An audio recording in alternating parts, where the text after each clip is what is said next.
marketing d'influence. Donc en adaptant au digital le fameux principe du bouche à oreille, le marketing d'influence se révèle être une stratégie particulièrement efficace afin d'améliorer la visibilité d'une marque, toucher une audience toujours plus large et également d'acquérir de nouveaux prospects. Donc, tout d'abord, le marketing d'influence est une stratégie de marketing qui utilise des créateurs de contenu clés pour susciter une conversation et un engagement authentique autour des produits et du message de la marque via les médias sociaux. Le marketing d'influence a pour effet de rendre l'audience des influenceurs conformes à ce qu'ils renvoient, c'est-à-dire qu'ils ont une tendance à se conformer aux usages, à accepter les manières de penser ou d'agir du plus grand nombre, donc les normes sociales.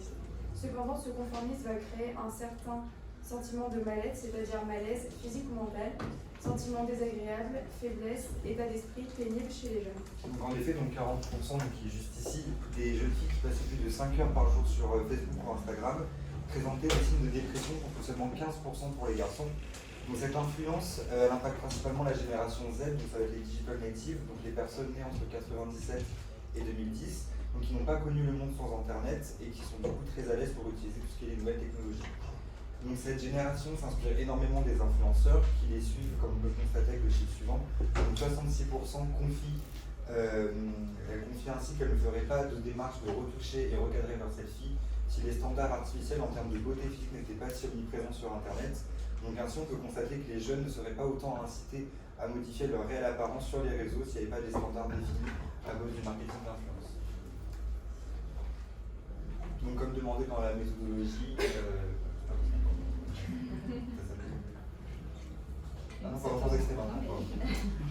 Nous allons donc nous poser la question suivante. Donc, quelles sont les dérives du marketing d'influence sur la génération Z? Donc, dans un premier temps, nous étudierons la personnalité de l'influenceur, puis nous verrons dans une deuxième partie le contenu de l'influenceur à travers les deux voies, donc la voie centrale et la voie périphérique. Donc, comme c'est pensé dans la méthodologie, il y a ici l'ensemble des références bibliographiques qui proviennent des articles que nous avons étudiés. Donc du coup, on va commencer par la personnalité de l'influenceur et plus particulièrement la similarité entre l'influenceur et son audience. Donc tout d'abord, on va définir la similarité avec une définition qui provient du Larousse. Donc lorsque quelque chose ressemble beaucoup à autre chose, on parle de similarité. Pour cela, il faut qu'il y ait de nombreux points de ressemblance. Donc on retrouve cette notion de similarité entre l'influenceur et l'audience dans la théorie de l'attachement, qu'on pourrait définir comme un sentiment d'affection durable ou un lien qui va unir aux personnes ou aux choses. Donc cet article va étudier les caractéristiques qui vont amener les individus à suivre des SMI, donc des social media influencers, et être influencés par leurs actions. Donc cet attrait va être effectif en répondant à des besoins sociaux mais également psychologiques. Donc lors des recherches, les auteurs ont mis en avant le besoin de relation, donc qui est juste ici, qui va résulter de deux conditions. Donc un social media influencer ayant une personnalité agréable, du coup va inciter ses followers en répondant aux besoins de relation. Et ensuite, un social media influencer dont la personnalité est similaire à celle de ses followers va les inciter à le percevoir comme une marque humaine et répondre aux besoins de relation. Donc si ces deux critères sont réunis, ça va solliciter de l'attachement entre l'influenceur et son audience. En termes de similarité, on peut aussi parler de croyances et d'attitudes entre l'influenceur et son audience qui doivent être partagées. Donc lorsqu'un individu agit en contradiction avec ses propres cognitions, il se retrouve dans un état psychologique plutôt inconfortable, voire douloureux. Donc on parle d'un état de malaise mental, et c'est ça qui est appelé la dissonance cognitive. Donc les individus vont chercher à limiter ce conflit au maximum, et il faut donc que les attitudes et les croyances soient partagées entre influenceurs et audience afin qu'il y ait une influence positive sur son intention d'achat.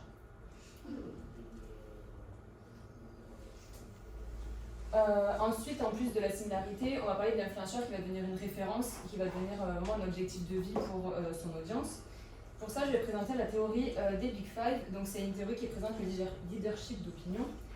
Ce leadership est décrit comme la disposition d'un individu à influencer les opinions, les attitudes et les comportements des autres. Donc, ce qu'il faut bien comprendre dans cette théorie, c'est que pour avoir un leadership d'opinion sur un domaine bien spécifique, il faut avoir un leadership d'opinion de manière générale, plus les connaissances objectives vis-à-vis du domaine.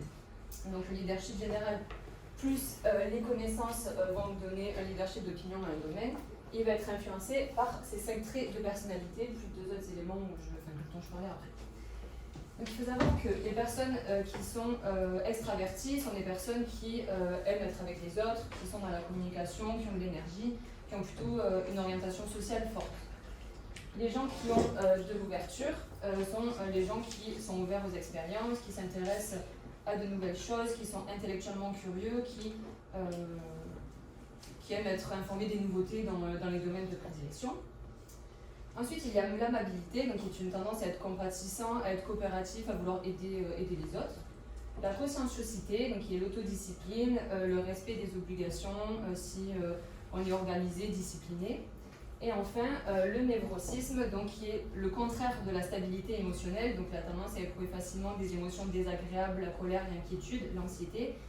Et il faut bien retenir pour avoir du leadership, il ne faut pas avoir cette caractéristique, il faut avoir l'opposé. Ensuite, il y a deux autres éléments. Le TIE, donc qui est l'engagement intellectuel typique, c'est l'effort de l'individu à s'engager dans de nouveaux sujets.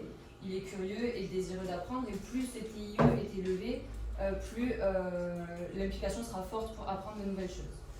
Et l'auto-efficacité, donc qui est ici, c'est la conviction de l'individu de posséder les capacités et les compétences nécessaires. Et s'il y croit lui-même, c'est déjà bien. Donc ensuite, certains chercheurs ont défini donc, les SMI, les social media influenceurs, comme des endosseurs de marque. Donc ils étaient motivés à comprendre ce phénomène. Pour cela, ils se sont appuyés sur la théorie de l'inspiration client et la théorie des défauts sociaux pour déterminer si les influenceurs jouent un rôle plus important que de simples endosseurs de marque. Donc c'est-à-dire que si ces influenceurs ils servent de source d'inspiration pour les consommateurs vont être inspirés à suivre les avis et les recommandations produits des influenceurs qu'ils suivent, mais aussi leurs normes de style de vie, et ainsi adopter les influenceurs comme leurs propres défauts sociaux. Donc dans un premier temps, la théorie de l'inspiration client. Le but est de comprendre le mécanisme par lequel les consommateurs sont inspirés par les SMI, donc les social media influenceurs, et inspirés pour adopter les exemples des influenceurs. Donc comme leur valeur par défaut, qu'il est socialement souhaitable d'aimer et de suivre. Ensuite, selon la théorie des défauts sociaux, le simple fait de voir les exemples d'une autre personne tels que son style de vie ou les recommandations d'un influenceur peut inspirer le consommateur et évoquer l'effet de défaut social. C'est-à-dire que le consommateur va adopter le style de vie et les recommandations de sa source d'inspiration comme ses propres défauts qu'il est motivé pour les actualiser. Et enfin, la théorie de l'influence sociale, c'est-à-dire comment les gens adoptent ou modifient leurs opinions, leurs croyances ou leurs comportements à la suite d'interactions sociales avec les autres, notamment les influenceurs. Donc cette influence sociale peut être classée en deux types. Donc informationnelle, c'est-à-dire une situation dans laquelle les gens ne sont pas sûrs d'avoir la bonne façon de se comporter, ainsi ils vont se tourner vers les autres pour obtenir des conseils. Et ensuite, de façon normative, donc selon la motivation de l'individu à se conformer, c'est-à-dire que l'individu va modifier son comportement pour être accepté dans un groupe. Par exemple, ils vont s'habiller et adopter le même style de vie qu'un influenceur, puisque lui est accepté comme il est avec son mode de vie et son comportement. Donc, donc le consommateur se dit qu'il va être accepté en ayant ce même mode de vie. Nous allons donc passer à la deuxième partie, donc le contenu de l'influenceur.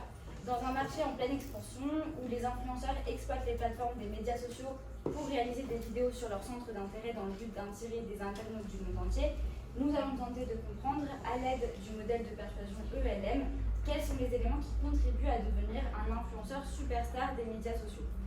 Donc cette théorie va nous aider à comprendre comment cette nouvelle génération de persuadeurs à succès arrive à influencer à l'aide de contenu l'opinion publique et les consommateurs. Donc dans ce modèle, les voies de la persuasion sont inversées. Le modèle ELM montre que les influenceurs des réseaux sociaux exploitent davantage le style linguistique et la contagion émotionnelle plutôt que le contenu et la production pour séduire leur audience.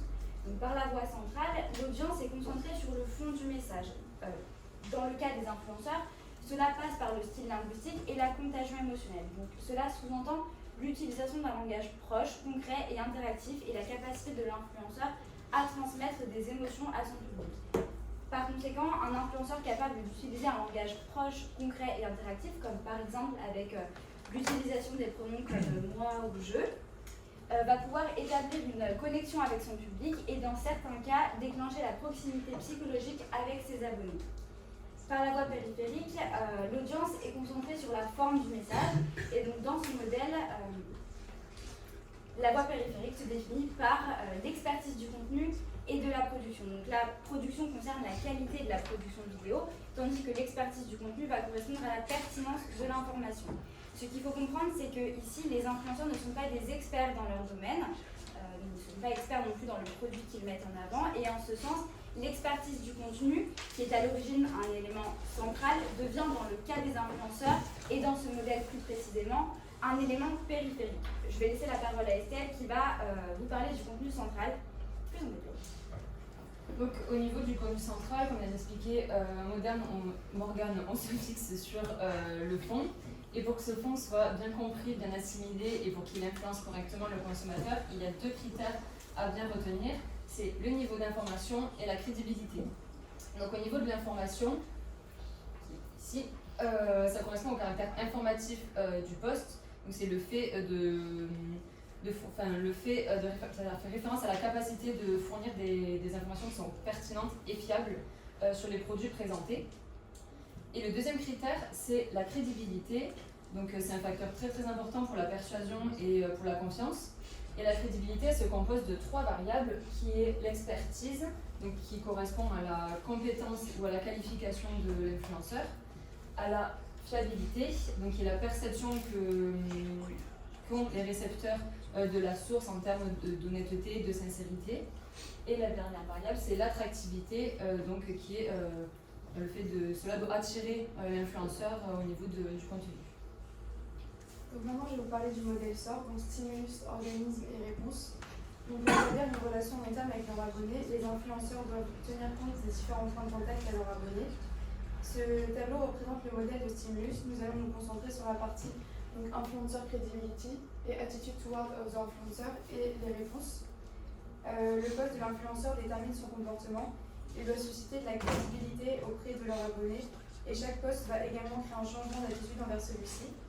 Donc ces variables vont avoir un impact, un résultat auprès du consommateur, un changement d'attitude s'il va continuer à suivre la page, s'il va vouloir limiter ou non et s'il va le recommander auprès de ses pairs. Et dans le cas contraire, inaction ou action d'évitement, donc par exemple si l'individu va se désabonner et arrêter de suivre la page. Donc ensuite sur le contenu périphérique, on va s'orienter sur le contenu de l'influenceur qui doit répondre à un besoin d'identité dans la forme. Donc en effet, pour y répondre, en mettant en avant du contenu esthétique avec des visuels plaisants, ça va inciter l'audience à suivre son contenu car il est trouvera plaisant et rassurant. Donc ainsi on retrouve encore la théorie de l'attachement présentée précédemment. Et donc ici, c'est un social media influencer met en avant du contenu esthétique qui va alors répondre aux besoins d'idéalité. Mais par contre, dans la théorie, cet aspect, l'esthétisme du contenu est coupé avec la personnalité inspirante, même si du coup, dans ce cas, on va seulement parler du contenu. Donc on a pu voir que le marketing d'influence avait énormément d'avantages. Il permet la visibilité, de toucher un large public et également de véhiculer des informations auprès des consommateurs. Donc la revue de littérature traite de la simple imitation en étant une référence et en véhiculant l'image idéale de par sa personnalité ou de par son contenu. Mais ça va au-delà de cette simple idéalité ou imitation. En effet, cela peut toucher l'estime de soi, le mal-être et peut même déclencher une dépendance. Et c'est ce qu'on a décidé de mettre en avant donc, dans nos research gaps. Donc dans un premier temps, l'image renvoyée par certains influenceurs. Donc en effet, ils ont un impact négatif sur la santé mentale et physique des jeunes générations qui idéalisent certains influenceurs ou encore leur mode de vie. À vouloir être des références, ils peuvent créer trop de comparaisons et par conséquent du mal-être. Et ensuite, l'influence est néfaste sur les jeunes générations. Au centre du problème se trouve la comparaison sociale avec les influenceurs. Donc l'impression de se conformer aux stéréotypes sociaux, à la beauté physique des influenceurs. Donc sans s'en rendre compte, on peut être fortement influencé par ces codes, des critères de beauté imposés par les influenceurs qui savent se montrer et s'afficher avec un physique parfait. Et donc suite à ces research gaps, nous avons décidé de travailler sur la problématique suivante. Quelles sont les dérives du marketing d'influence sur la génération Z? Nous avons de ce fait tenté d'élaborer le premier modèle conceptuel suivant. Donc dans ce modèle conceptuel montre que les principales dérives du marketing d'influence sur la génération Z sont la dépendance et le mal-être. Et donc ces deux éléments sont la résultante du manque de confiance en soi, de la faible estime de soi, de la vulnérabilité qu'un jeune va développer quand il va être influencé par ces influenceurs des réseaux sociaux et il va ensuite par la suite chercher à se conformer. Et donc c'est cette conformité qui provoque la dépendance et le mal-être chez ce jeune. Donc pour le guide d'entretien, on s'est basé sur 2 thèmes. Le premier thème est la personnalité, le sentiment de conformité et l'image de soi. Et le deuxième est le sentiment de dépendance envers l'influenceur et le sentiment de mal-être. Donc on a voulu mettre en relation ces thèmes et pour cela on a interviewé 5 personnes qui sont rentrées dans nos critères. Donc nous avons choisi d'interviewer des individus de notre entourage d'une vingtaine d'années qui passaient déjà beaucoup de temps sur les réseaux et des individus qui suivent une certaine communauté sur les réseaux comme André Phoenix, Emma Chamberlain, Mastu, Joyka ou Squeezie. Les interviewés ont des tendances à être influencés et ce qui pourrait engendrer plusieurs sentiments négatifs envers ces communautés. En termes de résultats, on a pu analyser les mots-clés qui ressortaient le plus en termes de fréquence grâce à des codes qu'on leur a attribués. Lorsqu'on se concentre sur le premier thème, donc, qui était la personnalité, on se rend vite compte que le trait de caractère le plus présent, c'est celui de l'ouverture, donc avec quasiment 13%. On peut faire le lien avec la théorie des Big Five qu'on a expliqué précédemment en disant que les individus ouverts aux expériences, qui s'intéressent à beaucoup de choses, qui sont curieux, explorent de nouvelles idées. Donc on en a déduit que les personnes qui suivent ces influenceurs finalement cherchent la diversité et les nouvelles inspirations par leur biais. On fera ensuite le lien avec la deuxième partie, avec le thème 2, donc c'est Morgane qui parlera du lien avec le mode de vie des influenceurs. Et ensuite, on aurait pu penser, au tout début, on a posé notre modèle conceptuel, on aurait pu penser que c'était les jeunes qui n'avaient pas confiance en eux, qui avaient une faible estime d'eux, qui avaient tendance à plus suivre les influenceurs. Bien au contraire, on s'est vite aperçu que, grâce à nos résultats, c'était les jeunes qui avaient confiance en eux et qui avaient une bonne estime d'eux qui suivaient ce type de contenu. En revanche, il a été difficile pour nous, soit pour eux d'en parler, soit pour nous de l'analyser, il a été difficile de définir si une personne était leader, si elle est considérée comme leader ou influencée.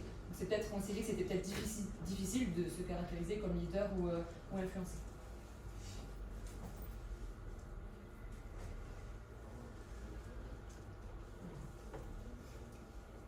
Alors, en ce qui concerne l'analyse du thème numéro 2, donc à savoir la dépendance et le mal-être, vous constaterez, d'après le tableau ci-dessus, que les mots relatifs au mode de vie et à l'idéalisme sont très présents dans nos entretiens. Le champ lexical de l'idéalisme représente 15,8% et le champ lexical du mode de vie représente 11,8%. Donc, qu'est-ce que cela signifie et comment peut-on interpréter ces résultats? Donc, premièrement, cela signifie que les jeunes ont tendance à s'inspirer du lifestyle, des motivations ou encore des conseils bienveillants des influenceurs et en ce sens, cela est positif. Cependant, nous allons voir dans la suite de la présentation que c'est à relativiser car à trop s'inspirer, une dépendance peut s'installer. Donc en effet, d'après nos résultats, les jeunes que nous avons interviewés sont conscients qu'ils sont influencés et envahis par des contenus portant sur l'apparence et les normes physiques. Ils le disent d'ailleurs eux-mêmes car ils se comparent à l'idéal que véhiculent ces influenceurs beaux, parfaits, musclés ou encore refaits. Et ainsi, cette comparaison excessive du mode de vie et de l'apparence physique entraîne parfois une dépendance et un mal-être chez les jeunes. Et je vais vous laisser avec Estelle qui va vous en dire davantage. Donc concernant le thème numéro 2, si on regarde bien, la comparaison et le mal-être ont une fréquence, normalement on le voit bien, mais ont une fréquence supérieure à la dépendance. Donc on peut conclure que la comparaison engendre ce mal-être. Et que ce soit par comparaison physique ou la comparaison des modes de vie, même les gens qui considèrent avoir confiance en eux ressentent du mal-être parce qu'ils se comparent aux vies, entre grand guillemets, parfaites et idéales. Par contre, il est étonnant de voir que le résultat de la dépendance est si bas, et ça peut peut-être être expliqué par le manque de recul des personnes qu'on a interviewées, parce que le pire ennemi de la dépendance, c'est que souvent on ne s'en aperçoit pas qu'on est dedans. Donc, c'est peut-être ce qui explique ça. Par contre, il y a quelques-uns de nos répondants nous ont quand même affirmé qu'ils étaient conscients de perdre énormément de temps sur ce type de contenu et voilà, suivre les réseaux sociaux et les influenceurs. Donc là, vous pouvez voir les différents verbatims qu'on a sortis de nos entretiens. Donc on les a classés selon certains mots-clés qui entraient dans chacun de nos thèmes. Donc, du coup, suite au résultat de nos recherches qu'Estelle et Morgane vous ont présentées, nous avons changé notre modèle conceptuel. Donc, ainsi, nous retrouvons tout d'abord les éléments qui sont ressortis de cette étude, donc le trait psychologique de l'ouverture, la comparaison sur le physique ainsi que sur le mode de vie. Donc, ces éléments vont alors mener à l'idéalisme qu'on pourrait définir comme le fait de conférer à quelqu'un un caractère parfait, voire l'idéal. Toutefois, l'idéalisation de ce mode de vie ou de ses attributs physiques sont uniquement psychologiques et relève de l'admiration. Mais du coup, à force d'être confronté à ces messages de manière récurrente, le jeune va se conformer, c'est-à-dire qu'il va passer à l'action pour atteindre cet idéal qu'il a tant admiré. Donc ça peut être un acte d'achat, un changement de façon de s'exprimer ou encore de mode de vie. Donc une fois entré dans ce conformisme, comme il a été mis en avant dans nos études qualitatives, il va ressortir du coup du mal-être et une situation de dépendance. Mais étant en situation de dépendance, bien que seulement une partie des interviewés avaient mis être dépendant, ou comme Estelle l'a précisé, la dépendance est souvent inconsciente, c'est ainsi qu'ils vont répéter cette comparaison sur les modes de vie et les caractéristiques physiques, une fois encore les idéaliser, se conformer, jusqu'à ce qu'ils prennent conscience de ce système et du coup qui réagissent.